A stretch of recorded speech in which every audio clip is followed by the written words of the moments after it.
Welcome to the Whiskey Congress. Honest, open talk dedicated to speaking the truth to those who are open to hearing it. Black, white, right, left. Most importantly, honest, bold, and fueled by good whiskey. In Whiskey Veritas, we are Whiskey Congress. Join the evolution.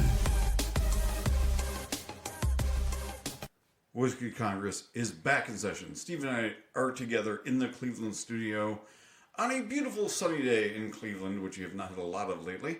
How are you? Good. Looks like we got a Trump-heavy show coming up.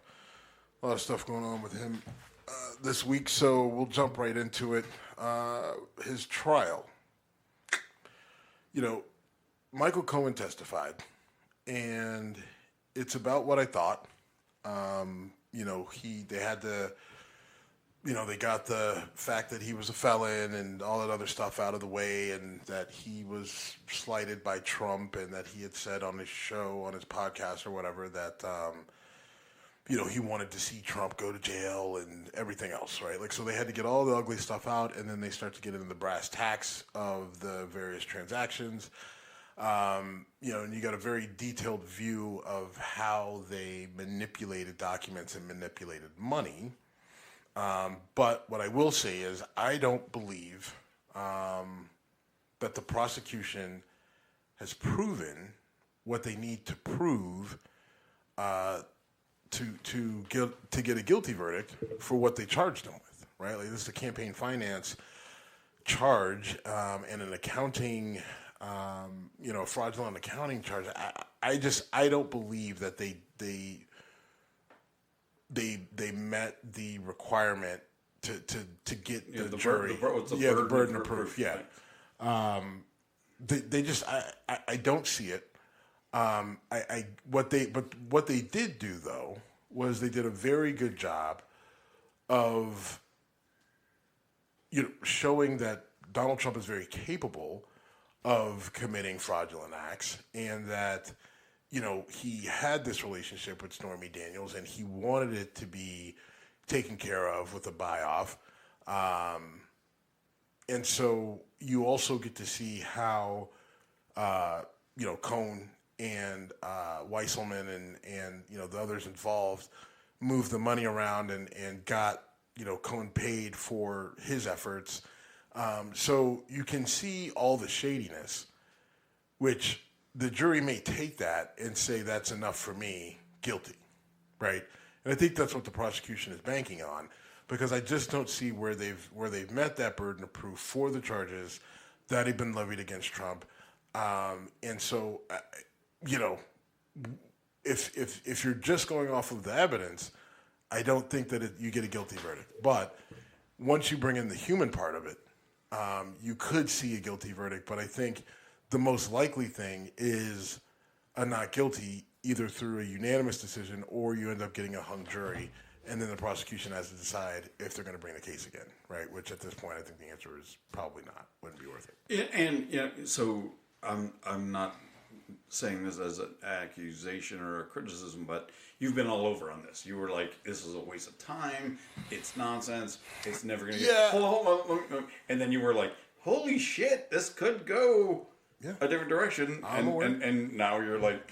And I respect your legal opinion so much that I'm 100% on board. I think he got...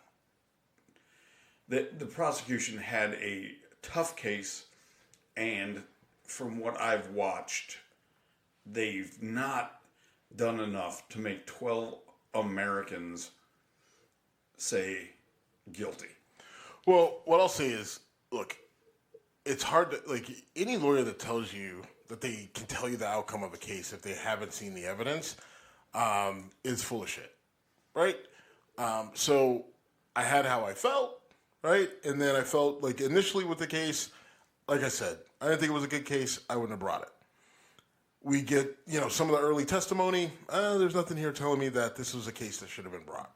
Stormy Daniels was a little bit different because what she did was she kind of completely destroyed the idea, the concept that the relationship didn't happen, right? And that's important because Trump tried to put it out there that it didn't happen, right? So if they don't address that the right way, then a lot of their case falls apart, because even if you can prove then that money was moved that was labeled as legal, that should have been a campaign finance charge, even if you can prove that, if you can't prove that the relationship actually existed, then you could have a problem. But through her testimony, she erases any real doubt. I don't think there's anyone who thinks that there's a chance in hell that Stormy Daniels and Donald Trump didn't sleep together, and that he did not want to get it resolved financially by paying her off, right? And so that shifted me, knowing that Michael Cohen was really the key witness to all of this, to kind of bring it all together, right? So then he testifies, and he brings most of it together, but I still just don't think that they're able to make that connection that he did it to basically impact the election, right? Or to help his campaign by not having this bad information come out, right? That's ultimately at the heart of what the charge is, and then misrepresenting what the money was for, right, by labeling it as retainer fees. Right. Well, so isn't the core of the case that money was being taken from the campaign to cover quote-unquote legal expenses, and those legal expenses were we need to cover up the whole Stormy Daniels situation? Yes. So it's hard to prove because you have to prove what the money ultimately was for, right? And then you have to prove the intent, right? And so was the intent of covering this up to impact the campaign, because if that gets out, then it could impact him negatively? Or was the intent to cover it up so his wife doesn't find out, divorce him, and take his kid? And that's a whole different discussion, because... It's not. It's a big part of the discussion. No, right, but they had it, right? That? It was a big part of the discussion, and the defense tried to have it, right? Because the defense was kind of all over the place, and they're sort of, right, their whole throw the spaghetti up against the wall, because they're just like, wasn't Donald concerned about how this story coming out would impact Melania, right? And wasn't there a whole bunch of feedback that said he didn't give a fuck? Yes. Okay. But there was, there were certain things that Cohen had to acknowledge, right, which give you enough to say, maybe the guy just didn't want his wife to find out, so he paid him off. Right? I heard an interview where someone said that the Trump said, like, how long do you think I'll be on the market? Meaning, I'm such a hot commodity that who cares about Melania? And he is on his third wife. I've had 0, you've had 1. He's on 3. And I don't know if that plays in or not. I don't understand what. I'm just saying, like, the whole defense that, he didn't. Like he didn't want his wife to find out, but then you're saying like, I'm going to give a fuck. I'll find another wife in 10 minutes. So yeah, I agree, but I mean, like I said, it's not now. Look, I wouldn't have brought the case. I stand by that. I think that they could maybe get a guilty verdict out of this, because you could have pulled on the human factor strings enough to get everybody to just say, screw it, let's just take him down. But I think you're either going to get some people that want to convict him, other people that don't, and it's going to be split and it's going to be hung. Or they're going to be like, no, this ain't it. We may not like him, but we're not going to be the ones responsible for putting the first former president of the United States in jail off of whatever this is, from an evidence standpoint. And I think you're 100% right. So, I mean, I think it's more likely that he ends up being not guilty, and it probably works out. It's unfortunate because Trump wins either way. If he's guilty, then he's a martyr, right? And then you've got if he wins, then he beat the trumped up chart. Yes, right. He beat not that he beat the charges, but it's about, remember, it's a culture war. So he's going to say he beat the progressive left, corrupt Democrats who tried to use the Department of Justice as a weapon against him. All right, Donald, but this was in New York and had nothing to do with the Department of Justice. Not the DOJ, but that's what I'm saying, right? Like that's some ridiculous shit that he would absolutely say, and his people would eat it up, right? Yeah. I mean, it's not ridiculous shit he would say. It's ridiculous shit he has said. Right. This is the Biden. Dude, exactly. Biden has nothing to do with it. You know, I mean, like, and that's the frustrating part about it, and that's why it was a bad case to bring. You know, I mean, we have to get away from, you know, because there's people out there that are just like, you have to bring charges against Donald Trump. He broke the law. No one's above the law. Yeah, I'm sorry. Actually, yeah, there are certain people that are more above the law than the average person. And that includes former presidents of the United States, whether you voted for them and like them or not. We can't just start charging presidents and throwing them in jail and then standing on, you know, Lady Justice as we have to do this. We have been allowing people with money and power to you know, basically walk all over our criminal justice system. Right? Yeah, absolutely. So I get what you're saying, but now ain't the time to decide that now you want to start holding people accountable no matter what. Right? Because our nation is literally in the balance. Right? And jailing a former president on garbage charges, right, is the sort of thing that could absolutely break the republic. And I'm sorry, these charges are garbage. Right? I agree. Agreed. I mean, I know that we're on the same page when it comes to January 6th and the Georgia case, where that's legitimately both a threat to our democracy, and the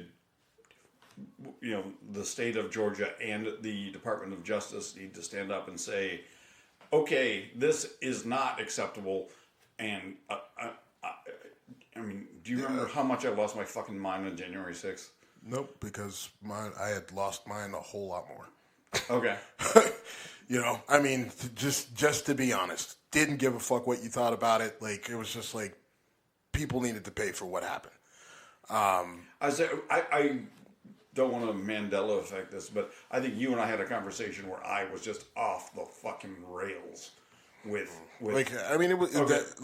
I literally, like, you know, I wasn't drinking. I know I lost it on my cousin who called me that day. Look, it's not a dick measuring contest. The point is that January 6th was, we both had the same sort of deal about it. So those are legitimate charges, right? What's happening in New York right now, this is bullshit. I'm sorry. Even if you find him guilty, frankly, right? Like, you're talking about a president of the United States, and if you got to make the Al Capone comparison, I'm sorry, you're not fucking up my republic so you can get somebody on fucking tax evasion. I'm saying that's ridiculous, right? You know, it's funny you say that, because his comparisons to himself and Al Capone are weird for a bunch of reasons. They called him Scarface. He was indicted once. I've been indicted for. I'm like, okay, you're comparing yourself to Alphonse Capone. I don't know if you know this, but I have a great-grandfather who got a job because of Al Capone. Did he work for Al Capone? He got a job as a garbage man in the city of Chicago when, if you were an Italian in Chicago, having Al Capone as a reference mattered. And my grandfather would say that, you know, he spoke ill of Alphonse Capone, and his dad would smack him and go, "That man put foot in your table." So I do have a 3-layer reference or connection to Al Capone. And then Trump also talked about fucking Hannibal Lecter. He was like, the late, great Hannibal Lecter. And did you hear any of this? I did. You know, I mean, look, I've been kind of steadfast. Between both Trump and Biden, and the conversation about their mental whatever, they're both old. Okay. They're so both let's talk old. about that. Because it's a zero-sum game. either way, you're getting an old fuck weirdo, right? Like they're both saying dumb, stupid shit. Neither one, like both of them are incoherent, like that. Like they cancel each other out. It does. Like I get that Trump is saying really crazy, psychotic shit. I'm also the one saying like we really don't want him in the White House, and the Democrats better get on their shit because we may end up with it unless he dies first. Which okay, so let's move to the upcoming debates. So Trump and Biden are going to debate. Unless he dies first. Okay, cool. Let's move to the debates. Well, is there a chance he might die at the debates? What are you saying? I was not saying that. Oh. I was saying that they've agreed to have 2 debates, one in June, one in September, which is really fucking weird because neither of them has been actually nominated by their party. I mean, it's a foregone conclusion. Yeah, I get it.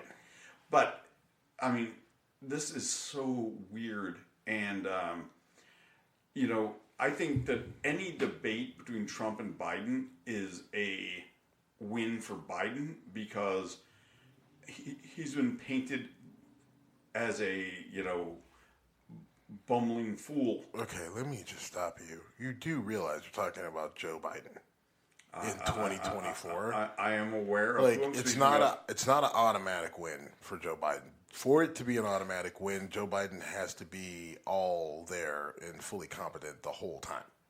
Okay, agreed. Okay, so now, if he can do that, then yes, I agree. It's a win for him no matter what. But the problem is, I don't know if Joe can do that twice. Right? I know he can probably pull it off at least once. Right?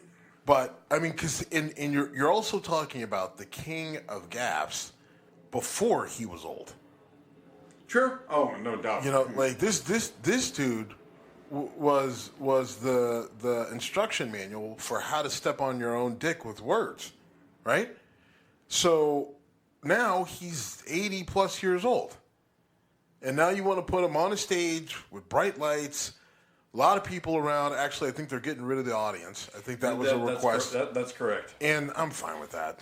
Honestly, the audience didn't bring anything, and anymore. It's just turned into fucking WWE. Honestly, right? The candidates are yelling over each other. Right? People in the crowd are hooting and hollering. And it's like, come on, get rid. Have some decorum. Okay, if you can't, then you got to go. So I'm fine with that. I'm 100% in favor of not having an audience because, like you said, what do they bring to the table? Right. You know, you got. Someone from the audience is going to ask a question, except for it's already they've filtered through the question and they know what the question is going to be, and it could be one of these 3. It's just, I'm fine. Get rid of the audience, but I just want to put the caveat out there that it's definitely not a slam dunk for Biden if he doesn't have all his faculties for both of them. You know, because if he slips up, even if it's minor, you're not going to be able to just sweep it under the rug. The counterpoint I would give is that he has been. You can't give Fox News and right-wing media. You cannot give them a drop of blood. Can't. If you do, it doesn't matter how small it is. It doesn't matter if it was not that big of a deal. It'll be all over every social media platform, and it will be every talking point, and that's it. That's what they want, right? It is, but they've been labeling Biden as incapable of putting 2 sentences together, and just by showing up and proving that wrong, and I do think there will be an audience for this, right? I mean, what do you mean? I think you mean not in studio, but people. Oh yeah, sorry. Yeah. Yes. Just because we just talked about the live audience, but people are going to be interested. I'll probably pay attention to it to a degree, and I will be watching it, in real life and real time. And I have multiple Trump-loving friends who have said they can't wait to see this because they can't wait to see Joe Biden, to use a Steve expression, step on his own dick.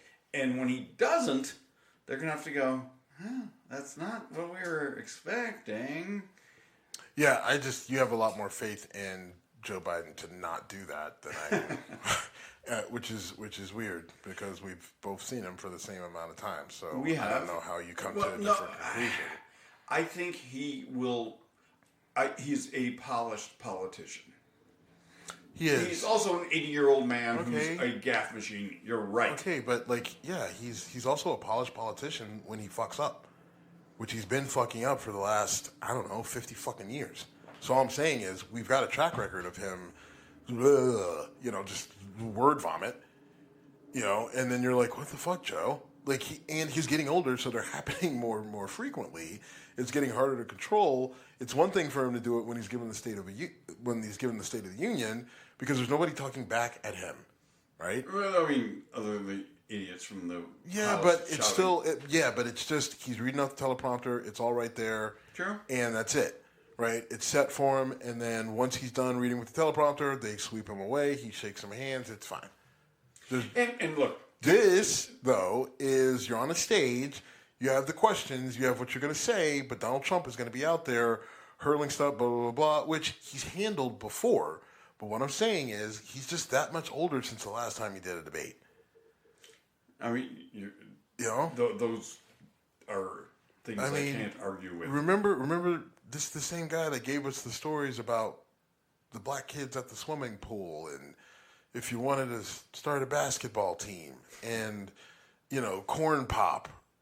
What? The black kid corn pop with the hair, it's corn pop. Corn. Yes, Tim. The kid's nickname was a black kid, and they called him Corn Pop because of his hair. Because his hair was real nappy. Okay. I don't remember this, but that's not. It's good. Fine. It's fine that you don't remember it, but again, it's there's not a better telling of the story, right? It's that's the type of shit that he's got out there, and so now we're going to put him on a stage with Trump. And look, the one thing you could say about Trump is going to treat it like a stand-up show, a WWE event, right? And he Trump. First of all, Trump has always rambled like an idiot, right? It's a different sort of gaffe. Trump just says shit. Right? Because Trump feels like he's got to fill the air with his voice, with bullshit, right? His whole mountain, his whole empire is literally built on bullshit, and him being the head bullshitter, right? So his rambling is different than Biden's, right? Yeah. You know what I mean? But Biden's more incoherent, whereas Trump is just saying words. Right, just stream of consciousness or whatever, right? And we come to expect that from Trump.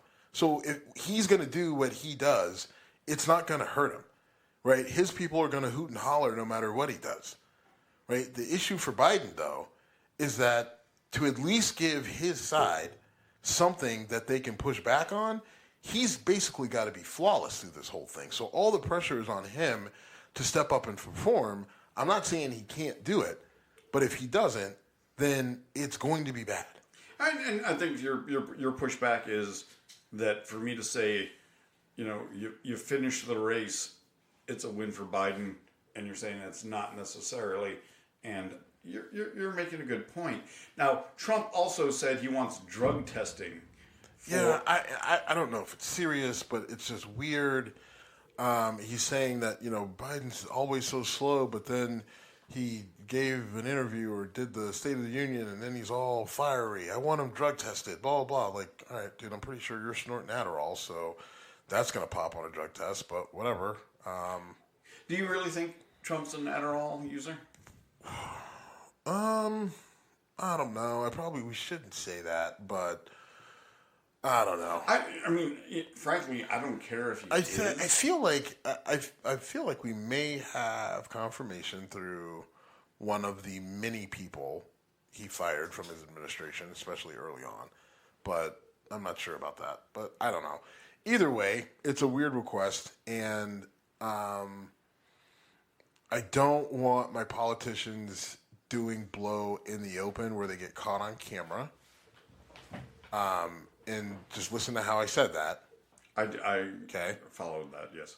I hope that my politicians, if they are involved in something maybe less than wholesome, that they figure out ways to make sure they do it and not get caught. So that's my way of saying I really don't give a fuck if they're on drugs or not. Just don't get caught and don't be so high out of your mind you can't do your job. Right? I just don't have time to police what they do. Well, hopefully not working hours, but realizing that maybe it's happening during working hours, right? Well, if you're going to do that shit, do it during working hours. Get the energy. Yeah. I've never done coke. Right. I've never done Adderall. You know, like it's not people. The focus is not what it doesn't. It doesn't quite like Yan. I'll just say from experiments, friends that told doctors, you about this. Yes. Things, medical studies I've read. And the other thing about the debates, RFK seems to be left out right now. Odd man out. I would like to see him up there.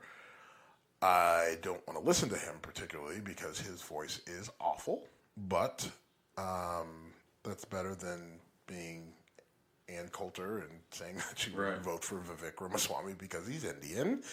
But no, I think RFK should be up there. I know he's only got like 10% of the vote, but I mean, I think he got double digits. He should be able to speak. It'd be interesting to see if they could get him into these debates and see if there was any sort of swinging of votes. I don't think that there would be, really. I think it's kind of too late. And everybody's locked in. But we'll see. I don't know. Was it you that told me who his wife is the other day? Yeah. It's Cheryl from Curb Your Enthusiasm. That is fucking wild to me. Yes, crazy. That he is married to, and apparently she's pretty politically active and very, very left wing. But when you told me that, I was like, oh my. What's funny to me is that I feel like, even though RFK Jr. and Larry David are very different, I feel like her role in RFK's life is very similar to what her role is in Larry David's life on Curb Your Enthusiasm, right? Just constantly dealing with what the fuck did he say? What are you doing? What you've been working out for 3 hours. What are you, right? Like, I just feel like that's like she's just constantly trying to figure out what the fuck's going on with this guy. The fact that I didn't know that was his wife. Yeah. And then she's kind of hot too. I think she's very attractive. Interesting face, I'll say. And she's also dated Ted Danson on Curb Your Enthusiasm, so there's that. What does that have to do with anything? She scored Sam Malone after Larry David, and I don't know why I felt the need to bring that up, but I may have taken an edible earlier today. So let's talk about Trump VP candidates. Okay. Let's talk Trump VP candidates. Worst segue ever, I'll acknowledge. No, you've had some pretty bad ones. So, so have you, by the way. Yeah, I've got more really good ones than I do really bad ones.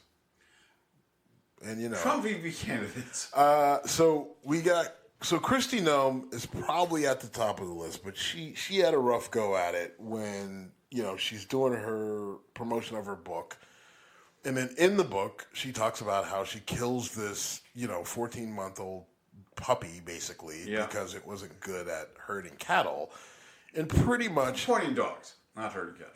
I'm sorry, but it wasn't good at it. So she killed it, and she killed it. I got the gun, and I went out, and boom, I shot it. Yay, dude, this is what we do. This is country living. Except unless you are a sketchy Korean restaurant in The Simpsons. I don't know where you're going, but I'm concerned. And I brought, because in The Simpsons they make fun of the Chinese food places that eat dogs. All right. Unless you're them, right? Like, you think this is terrible, right? Like, no one really sits there and says, "Oh, let me kill a 1-year-old puppy." because it's not good at its job. You find another job for it. You rehome it to another farm. You put it in the house, or you don't. Whatever, you just let it run around the farm. It's a dog. You got a farm. You don't fucking shoot the thing, right? Which is literally what everyone almost across the world said. She tried to double down. It didn't quite work, and then she ends up not having to deal with it because then people go to the fact that she talks about how she met Kim Jong-un, and then when he met her, or when she met him, he was not aware that she stares down, little tyrants all the time because she was a kindergarten teacher or some shit like that, right? And then it comes out that she actually never met Kim Jong-un. Okay, you're telling me things I didn't know. Okay. She claimed to have met Kim Jong-un. In her book. She wrote it in her book. I mean, I knew the dog thing was in the book. And I do want to touch on that because left wing or right wing, people love pets. Yeah, that's what I'm saying. Unless you're some sketchy, weird Asian restaurant that they make fun of in The Simpsons, right, that kills dogs, then you think this story is terrible. And that jumps over the political line, right? The right wingers hate people who are mean to dogs. Right. All kids hate when Old Yeller got killed, right? Everyone on Earth, apparently, except for fucking Kristi Noem, had the same reaction when Old Yeller got killed, right? Right. So, fucking Old Yeller, jeez. Kristi Noem, apparently, she got off to that, and she's like, oh yeah, now it's my turn. And as someone who used to hunt over bird dogs, we talked about this last week. I've known people who owned bird dogs, and they are rambunctious, just out of nature. I mean, their job is to run. Or maybe you're not good at training them, right? Steve, all right, so if I'm repeating myself, I apologize. But a really good friend of mine had a Brittany Spaniel, and he and I went hunting, and we shot a bunch of birds, and the dog got defensive of the birds we shot in front of his kids. Like, literally, one of the kids reached at the bird and he nipped her, and neither of us saw it. And then the second kid went to pick up a bird and literally got bit. And he grabbed his dog by the collar and stuck her in a, kettle. And, the dog's name was Jamaica. So Jamaica is in this kettle making a ton of noise. She's furious and whatever. But he was like, you bit my kid. So, kettle, that's what you get. And you know what? He didn't shoot her in the fucking face. Okay. Wasn't sure where we were going, but that's a good point, right? Way to bring it back around. Yeah, so, I mean, all right, Kristi, can't shoot dogs in the face, and if you do, probably not a good idea to talk about it and brag about it. Or put it in writing where it's... Right, well, that's what I'm saying. Because that's... When I first heard about this, I was like, okay, is someone just saying this? And I'm like, no, her words. In a book. Right. She can't even blame it on somebody else, right? She can't say, she gave them the material. It's not like an editor would say, oh, you know what, we're going to add this little story that is not true, right? Which is not what happened. She can't even claim it. But then she also has this tidbit in there, which, where she talks about meeting Kim Jong-un, and she had never met, and it was easy to fact check, because if you're as governor or whatever, if you're in a foreign country meeting foreign leaders, there's a record of it. Right. Right. There's no, and she also said she was there with other governors or something along those lines. So, it was easy to go back and say, all right, well, we looked at every trip you've taken, and I don't know if it went as far to say she had never even been to North Korea, but she definitely never met with Kim Jong-un. So, so then what she said was oh, well, I've gone back with I don't know how that got in there, but I talked to my editor and we're going to have it removed. And then she immediately jumps into no one's holding Joe Biden accountable for the lies he's told, right? But okay. So she is Donald Trump's main VP candidate. That I think is kind of in the lead, but she had a rough week with the whole book thing, and that definitely knocked her down some points. But this week she was down at the border, trying to get some photo ops down there to get back in the MAGA camp's good graces. So I think she's still at the top, but that whole dog killing. Yeah, I think the dog killing thing will be a deal breaker. I don't think it'll be a deal breaker because it's already faded, right? Me and you were talking about if you think about it, but it's already faded. By the time he picks, which I'm assuming that he's probably not going to pick his candidate until the Republican convention, which is in July. Which is that's fair, right? I mean, that's fine. But by that time, I think that will have blown over, and then it won't matter, right? There's a chance people could hold on to it. I think people want to really be outraged about stuff, but our outrage about things only lasts so long. It can be kind of refired up, but it always burns a little less each time. The only counterpoint I'll make to that is outrage about killing animals tends to last. It doesn't. It fades. It may not fade as fast, but I think that this. I don't know. I don't think this will. And so then, what do you think about the other potential? Well, you got Tim Scott. He's chocolate milk toast, I guess. I don't think that they would. I don't. I think they like using his name so they can go, hey, we're not racist. We got a black guy. But I don't think he's got a real shot. I do believe that J.D. Vance, who is a senator here in Ohio, has a chance. And because J.D. Vance is, I can't stand him. He's said things and done things that I got a lot of issues with him. I probably should be a little bit more careful. All things considered, with our company and some of the stuff that we do and how we get money, which sometimes has to come from people like J.D. Vance, but I got to be transparent, man. And so hopefully it doesn't come to that where we get rejected money because I'm bagging on him. So, but that's just the truth of the matter. I don't think the guy has our best interest in mind. He mimics a lot of what Trump is, and he mimics a lot of what Trump does, and he kisses Trump's ass to the point where we know that Trump loves to be praised and worshipped, and that could be the thing for J.D. Vance, but there is Vivek Ramaswamy, who has proven that he will absolutely kneel, roll over, and play catch to be embraced by Donald Trump and MAGA. So I think that's kind of who is... I think those four people, Kristi Noem, Tim Scott, J.D. Vance, Vivek, are the main people he's looking at. I don't think he's looking at Carrie Lake. I think he looks at her as a loser. I don't think that DeSantis... No chance DeSantis. Right, that was too ugly between them, and I don't think... Nikki Haley is... Right, and Trump has pretty much said, I think he put a statement out on Truth Social that there was no chance for Nikki Haley, but he hasn't done that with anybody else. So, I think that all these other people, for the most part, are in play.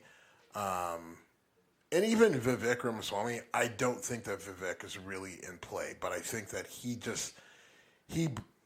kisses Trump's ass so aggressively, right, and he goes independently on...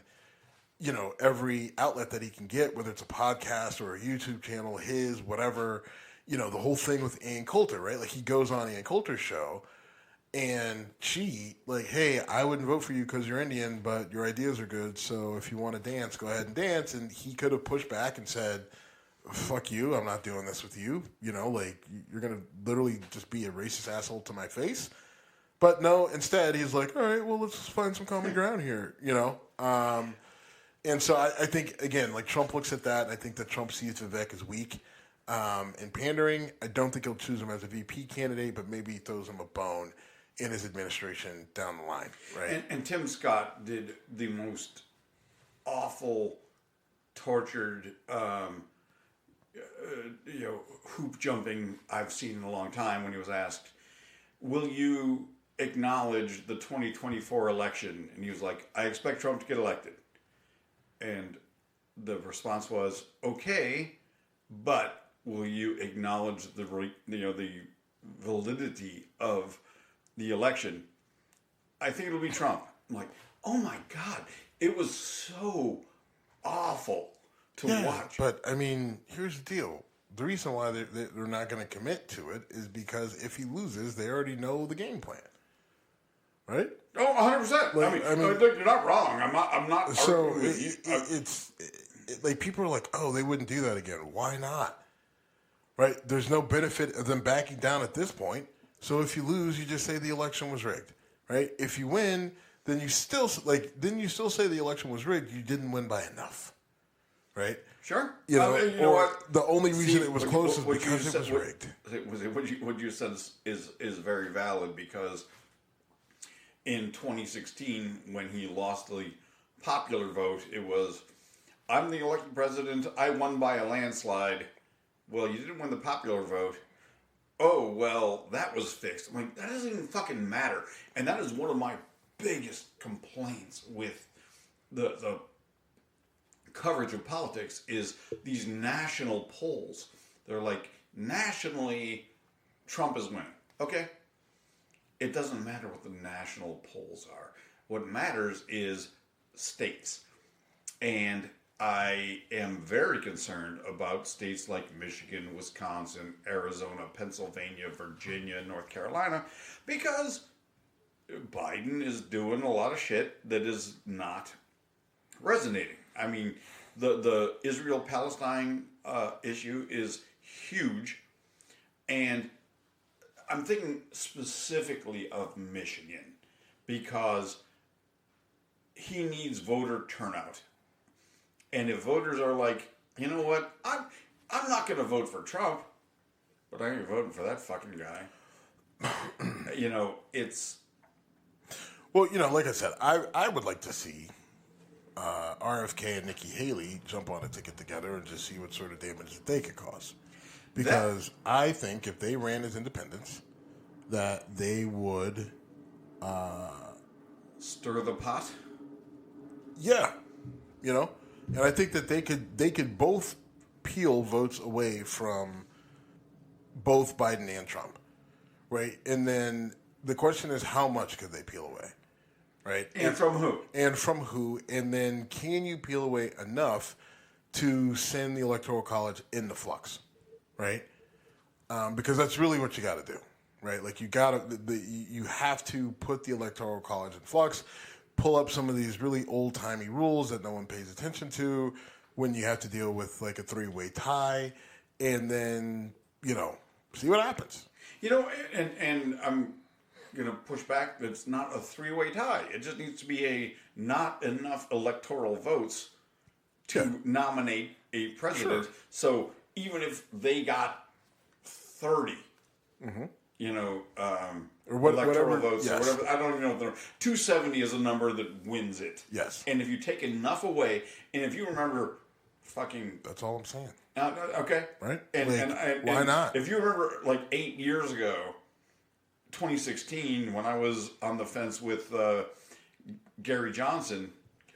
Yeah. Mm-hmm. And I was like, if he can win New Mexico, where he was formerly the governor, and another state, he could throw the whole thing into, chaos is not the word I want to use, but I can't come up with a better one right now. That was my protest vote. It wasn't that I didn't know that. It was that I didn't want that. Like, that's not what we needed at the time. And what we needed was a stable hand, which should have been fucking Hillary. But her... It hurts to say that, doesn't it?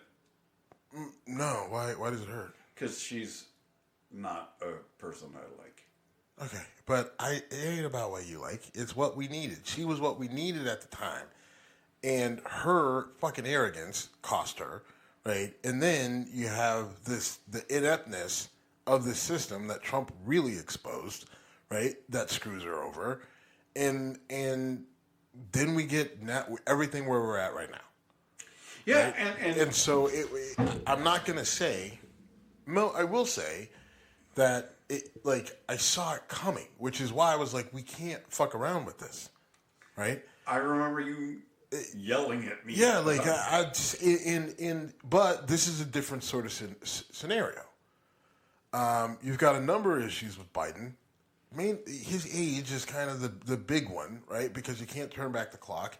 He's not getting younger, and he's not getting faster, right? True. Even if he's not rapidly declining, he's still declining. And 4 years on a president is like dog years, right? And so, 100%.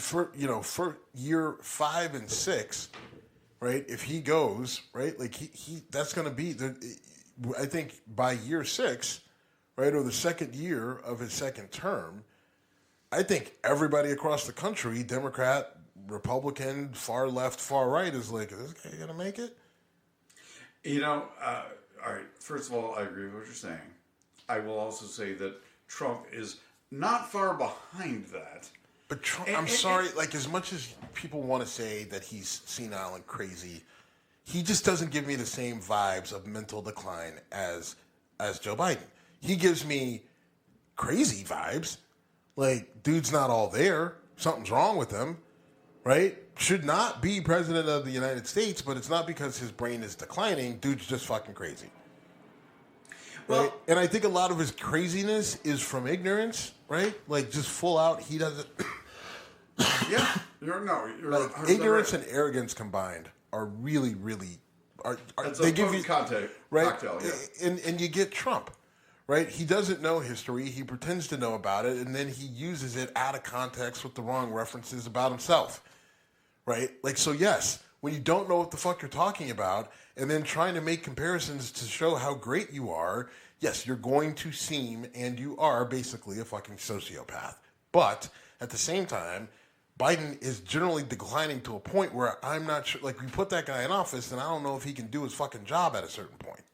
The pushback I'll give there is he doesn't feel the need to get credit for everything. I think he's done a pretty good job of managing the office, for the lack of a better way of saying it. Fine. I still think the guy might kill over in 2 years, though. Oh, I mean... So that's an issue to deal with, right? And that's going to be what Trump's team, that's what they're already harping on, right? And what I'm saying is, you don't have a good argument against it. And no, I don't give a fuck how he manages the office if he's dead in office. You know? And so is there any chance that Biden's vice president is not Kamala Harris? No chance. Okay. They say she's gotten better at her job, and she's gotten better at public speaking, and all that other stuff. Why would we want to get rid of her? We love Kamala Harris. Okay. And I honestly have not heard of that. That pains me to say, because I loved her too, and then realized that she ain't got the chops. I was going to go someplace else with this, and I'm drawing a blank, and I'm sorry. Well, I mean, I think also, so where I'm at is I don't like either candidate that we have now, and I don't think I don't think anyone does. And I think that Haley and RFK are not the perfect replacement, but I'm sorry, like, look, all three options would essentially suck, right? They all taste bad. They all, like, right? Like, I mean, because there are black people who are going to give me shit, and it's just like, look, if the only reason you're hanging on to Biden and Kamala Harris is because Kamala Harris is a black woman that went to a black school, okay, I guess. She's also married to a white guy, so what are you guys doing, right? So, I don't care about that, but, like, that's false allegiance, loyalty, whatever that is. You're propping that up. That's bullshit, right? You're doing that not because you truly are supporting your sister. That's just the party line. You're just saying that. You're just doing that. It's bullshit. You're not sincere, right? So I just think that, like, give me Haley and RFK. I don't love either one of them. I've already talked about why I don't like RFK and his scratchy voice, right? Some of his stuff on vaccines is ridiculous.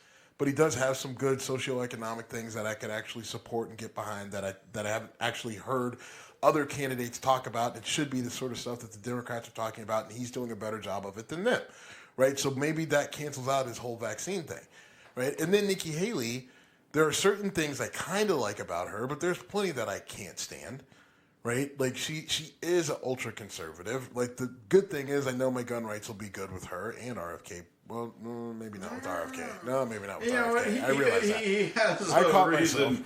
He has a reason. Well, yeah, I'm not gonna. We won't get into that. I see, but when it comes to Nikki Haley, I know gun rights are good, but her stance on abortion and everything else, I don't know if she could be brought to the table on the abortion issue.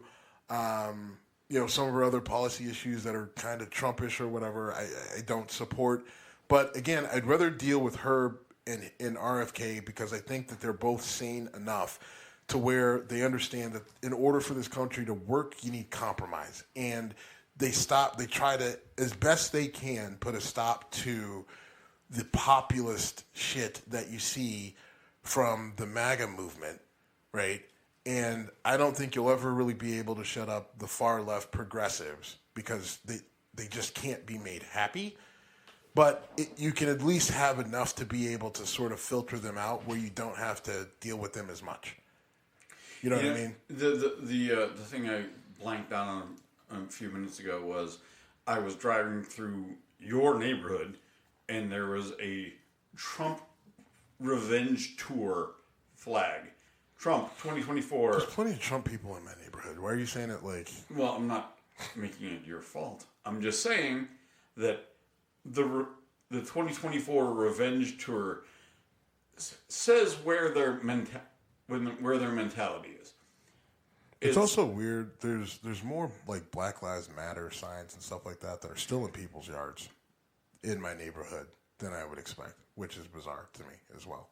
Well, good. Because I mean, it's a mostly white neighborhood, right? Like it is not diverse. I'm aware. There's a few Middle Eastern families, there's a few other black families, but it's not a diverse neighborhood. But I was surprised at the number of those signs that I saw, and I will also say, and I think you remember this, when a lot of the George Floyd stuff was going on, like the little town that I live in, there were some very supportive, like out and out supportive protests in favor of police reform and George Floyd, and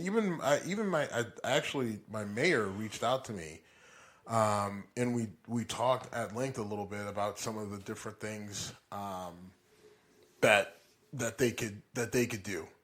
So it was interesting. Anyway, we got a little bit off track. So all that to say, I think as it relates to Trump's VP candidates and third-party candidates, I would love to see Nikki Haley and RFK on a merged ticket. See where that goes. And I would love to see that. Excuse me, I got the fucking hiccups. I would love to see them on a debate stage where they could actually push back. You're only going to get one or the other, right? Like it's whoever the presidential candidate is. So who kind of. That's the other thing. I don't know if either RFK or Nikki Haley could, put their ego aside enough to be in a situation where one is the VP. You'd almost have to make RFK the VP candidate in that sort of situation. Making the woman sit second fiddle again, I just don't think that would play well, which they would have to take that into account. So, it'd be interesting to see what happens there.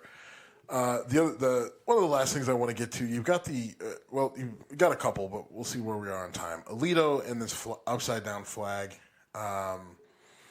So long story short, one of the, I guess, signs, signals, symbols from the January 6th riots was, the upside down American flag being raised in place of the American flag being flown, right side up.